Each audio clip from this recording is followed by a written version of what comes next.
Okay, so let's just go right into Nectar of Devotion. Tonight we're starting a new chapter, Nectar of Devotion by Srila Rupa Goswami. And this is chapter 18, The Character of One in Ecstatic Love.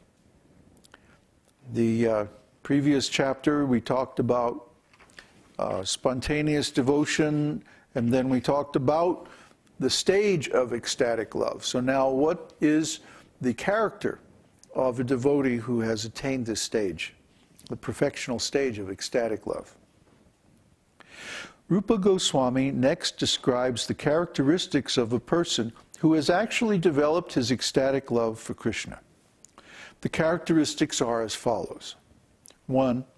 He is always anxious to utilize his time in the devotional service of the Lord. He does not like to be idle. He wants service always, 24 hours a day, without deviation. 2. He is always reserved and perseverant. 3.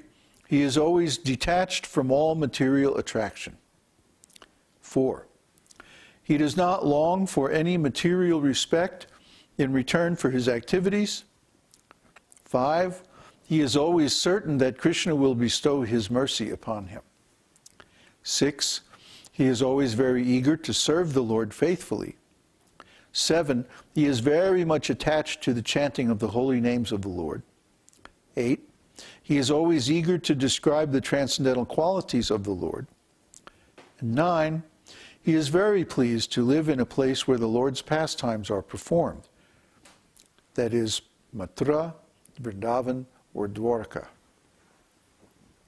So now, Rupa Goswami will describe these qualities one at a time. Utilization of time. An unalloyed devotee who has developed ecstatic love for Krishna is always engaging his words in reciting prayers to the Lord. Within the mind, he is always thinking of Krishna, and with his body, he either offers obeisances by bowing down before the deity or engages in some other service. During these ecstatic activities, he sometimes sheds tears. In this way, his whole life is engaged in the service of the Lord, with not a moment wasted on any other engagement. So let's talk about that. This description sounds like it was taken from that wonderful passage about Maharaj Ambarish. How he always engaged his body in going to the temple of the Lord, bowing down before the deity, touching the other devotees, or doing some work, some service related to Krishna. So this is the activity of a devotee. The devotee is always utilizing his time very efficiently in the service of the Lord. He doesn't like to be idle. He doesn't like to be lazy. In fact, he doesn't. He wishes that he didn't have to sleep, that he didn't have to eat or rest or take care of the body, because these things mean that he has to interrupt his direct service to Krishna and do something else, something unrelated. So the devotee is always busy. And we see, like, Srila Prabhupada was incredible. He slept very little. He only slept like sometimes 2.5, 3 hours a night. The rest of the time he was always busy translating books and doing so many services, preaching, traveling. He was constantly busy, never a moment idle.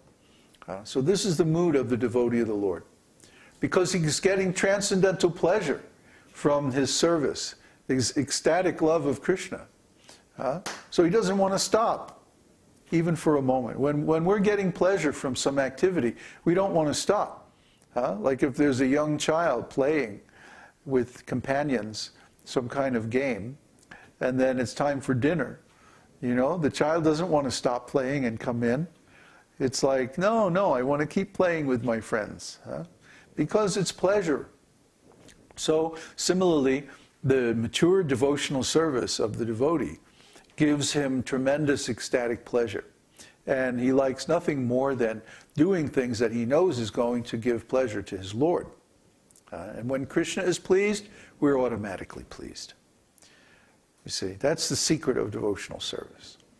If you want to be happy, make Krishna happy. And when Krishna is happy, we're automatically happy.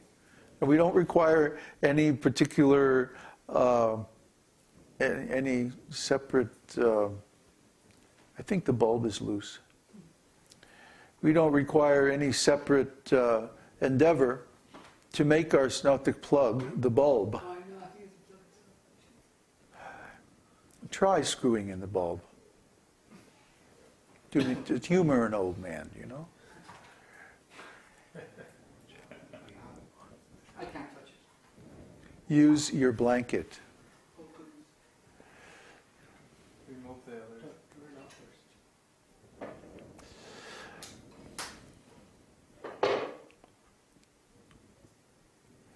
Okay. So he doesn't like to be idle for a moment. He doesn't want to be lazy, and he doesn't need, factually does not need any other source of pleasure, because his devotional service gives him all the pleasure, all the happiness that he could want and more. So that's the mood of the devotee and how he utilizes his time. The next section is about perseverance. When a person is undisturbed, even in the presence of various causes of disturbance, he is called reserved and perseverant.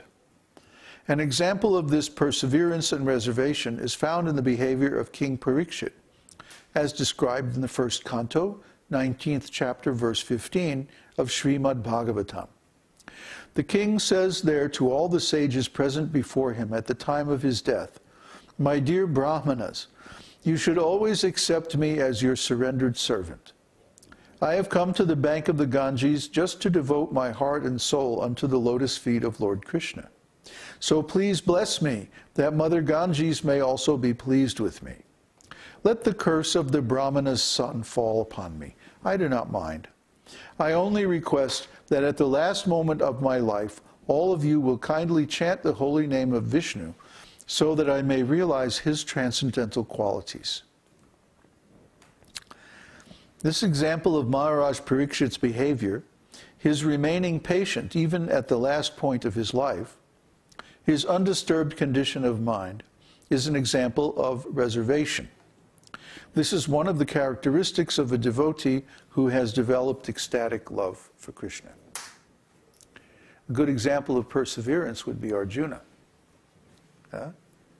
Arjuna was harassed and attacked by his cousin brothers, the Kauravas, the 100 sons of Dhritarashtra. They gave him no peace, him and his brothers, for basically for 100 years. Talk about a family feud. This conflict between the Kauravas and the Pandavas, it seems like it just went on and on and on and on. And they would think they just had everything resolved, and then a new calamity would happen. And like that, it was going on and on. But Arjuna and his brothers never gave up. They knew they had the friendship and the support of Lord Krishna. They knew that Dharma was on their side, so they persevered. Perseverance means that, well, for example, in my own life, even though all my god brothers tried to discourage me, even though my family cheated me in so many ways, and so many nasty things happened, that I never gave up. There were times when I couldn't make any direct advancement, or it seemed like I couldn't do any nice service. But because I kept the instructions of Srila Prabhupada firmly within my heart, and I resolved that as soon as I get a chance, I'm going to execute them. Therefore, in the long run, by persevering over a long period of time, I was able to be a little successful anyway. Detachment. The senses are always desiring sense enjoyment. But when a devotee develops transcendental love for Krishna, his senses are no longer attracted by material desires. This state of mind is called detachment. There's a nice example of this detachment in connection with the character of King Bharata. In the 5th canto, 14th chapter, verse 43 of Śrīmad-Bhāgavatam, it is stated, Emperor Bharata was so attracted by the beauty of the lotus feet of Krishna that even in his youthful life he gave up all kinds of attachments to family, children, friends, kingdom, etc., as though they were untouchable stool. Just try to imagine. So the devotee, he doesn't feel any attraction to this material sense gratification. Well, for one thing, like I mentioned, he has a source of pleasure, a superior source of pleasure in spiritual life, in his ecstatic love of the Lord. So why should he pursue material pleasure,